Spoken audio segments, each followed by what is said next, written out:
Discuss ചെയ്യാനായിട്ട് പോകുന്ന topic എന്ന് പറയുന്നത് on the basis of ownership. അപ്പോൾ ഓൾറെഡി നമ്മൾ 4 ക്ലാസിഫിക്കേഷൻസ് കണ്ടിരുന്നു.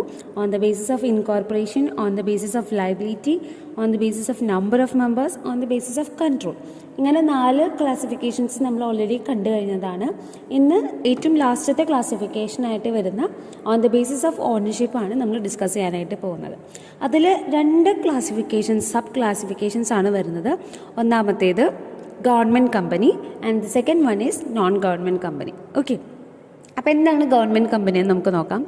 A government company is a company for which not less than 51% of the paid up capital is held by the central government or by the state government or governments, or partly by the central government and partly by one or more state government, and includes a company which is subsidiary company of such a government company or any 2 or more of them together.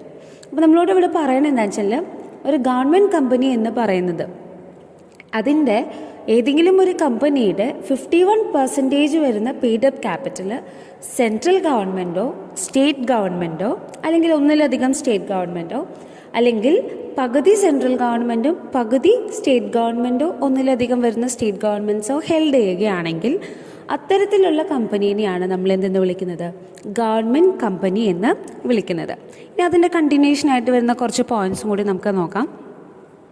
A government company is to be registered under the companies act. Companies act പ്രകാരം നിർബന്ധമായിട്ടും government കമ്പനീസും register ചെയ്യപ്പെട്ടിരിക്കണം.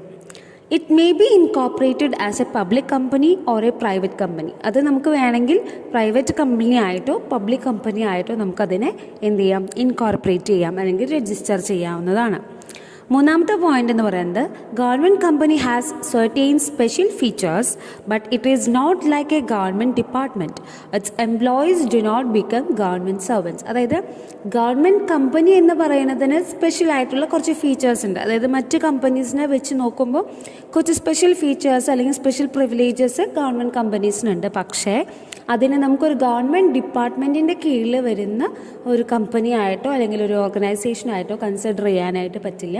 അതിൻ്റെ employees എന്ന് പറയുന്നത് government employees ആയിട്ട് അല്ലെങ്കിൽ government servants ആയിട്ട് നമുക്ക് ട്രീറ്റ് ചെയ്യാനായിട്ട് സാധിക്കില്ല. ഓക്കെ, നെക്സ്റ്റ് പറയുന്നത് ഗവൺമെൻറ് കമ്പനീസിൻ്റെ കുറച്ച് പ്രൊവിഷൻസ് ആണ്. നമുക്ക് നോക്കാം. The auditor of the government company is appointed by the Controller and Audit General of India within a period of 180 days from the commencement of the financial year. അതായത് ഒരു company comments ചെയ്തു അല്ലെങ്കിൽ ഒരു company start ചെയ്തു, അത് ഏത് financial ഇയറിലാണോ start ചെയ്തിരിക്കുന്നത് അല്ലെങ്കിൽ അത് കമൻസ് ചെയ്തത് എന്നാണോ അതിൻ്റെ 180 ഡേയ്സിനുള്ളിൽ കൺട്രോളറും ഓഡിറ്റ് ജനറൽ ഓഫ് ഇന്ത്യയും കൂടി ചേർന്ന് ആരെ അപ്പോയിൻറ്റ് ചെയ്യണം, ഓഡിറ്ററെ അപ്പോയിൻറ്റ് ചെയ്യണം. അതായത് ഗവൺമെൻറ് കമ്പനിക്ക് വേണ്ടതായിട്ടുള്ള ഓഡിറ്ററെ കൺട്രോളറും ഓഡിറ്റ് ജനറൽ ഓഫ് ഇന്ത്യയും കൂടി 180 ഡേയ്സിനുള്ളിൽ എന്ത് ചെയ്തിരിക്കും, അപ്പോയിൻറ്റ് ചെയ്തിരിക്കും.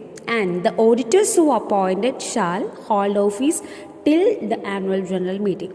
അതായത് ഓരോ ഇയർ എൻഡിങ്ങിലും വരുന്ന ആനുവൽ ജനറൽ മീറ്റിംഗ്സ് വരെയാണ് ഓരോ ഓഡിറ്ററും എന്ത് ചെയ്തിരിക്കുന്നത്, കമ്പനിയുടെ കാര്യങ്ങൾ അല്ലെങ്കിൽ കമ്പനിയുടെ അഫയേഴ്സൊക്കെ ഹോൾഡ് ചെയ്യാൻ അല്ലെങ്കിൽ അത് നടത്തിക്കാനൊക്കെയുള്ള അധികാരവും അവകാശമൊക്കെ ഈ അങ്ങനെ അപ്പോയിൻറ്റ് ചെയ്തിട്ടുള്ള ഓഡിറ്റർക്കാണ് ഉള്ളത്. Okay, Auditor of the government company shall submit a copy of the audit report to the Controller and Audit General of India. അതായത് ഒരു കമ്പനിയുടെ ഓഡിറ്റ് റിപ്പോർട്ട്, ഓഡിറ്റർ എന്ന് പറയുമ്പോൾ എന്തിനു വേണ്ടിയിട്ടാണ്, കമ്പനിയുടെ ഡേറ്റഡ് ഫിനാൻഷ്യൽ അഫയേഴ്സിനൊക്കെ ഓഡിറ്റ് ചെയ്തതിന് വേണ്ടിയിട്ടാണ് ഇങ്ങനെ ഒരു വ്യക്തിനെ അപ്പോയിൻറ്റ് ചെയ്യുന്നത്. അപ്പോൾ അങ്ങനെ ഓഡിറ്റ് നടത്തിയതിൻ്റെ റിപ്പോർട്ട് ആർക്ക് സബ്മിറ്റ് ചെയ്യണം, കൺട്രോളർക്കും അതേപോലെ തന്നെ ഓഡിറ്റ് ജനറൽ ഓഫ് ഇന്ത്യക്കും സബ്മിറ്റ് ചെയ്തിരിക്കണം.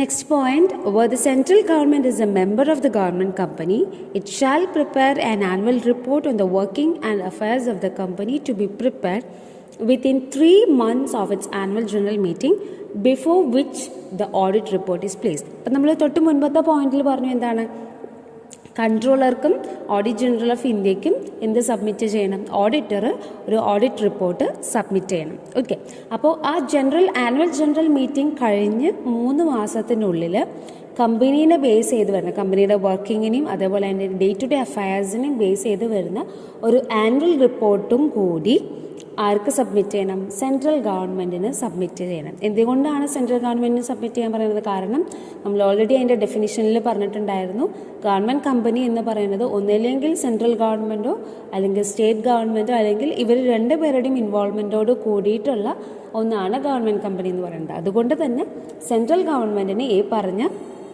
ഓഡിറ്റ് റിപ്പോർട്ടിൻ്റെ കൂടെ working and day to day അഫയേഴ്സിനെ ബേസ് ചെയ്തിട്ടുള്ള ആനുവൽ റിപ്പോർട്ടും സബ്മിറ്റ് ചെയ്തിരിക്കണം.